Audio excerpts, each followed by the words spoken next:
Today I'm little bit emotional. ప్రత్యేకంగా ముఖ్యమంత్రి గారికి ధన్యవాదాలు తెలియజేస్తున్నాను. ప్రభుత్వం ఏర్పడ్డ 2 మాసాలకి ఏజీతో మాట్లాడి వారు ఆదేశాలు ఇవ్వడం జరిగింది. మీరు డెలిగేషన్ లీడ్ చేసి సుప్రీంకోర్టులో ఒక అడ్వకేట్ని నియమించి మనం కూడా వాదన వినిపిస్తాము రాష్ట్ర తరఫున.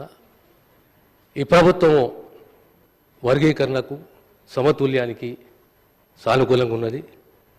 Will fight for the right of the downtrodden discriminated అనే ఒక ఉద్దేశంతో ఓ డెలిగేషన్ని అప్పచెప్పారు. I led the delegation to Supreme Court. We have appointed a senior advocate in the Supreme Court and we are expecting a positive judgment. ఈరోజు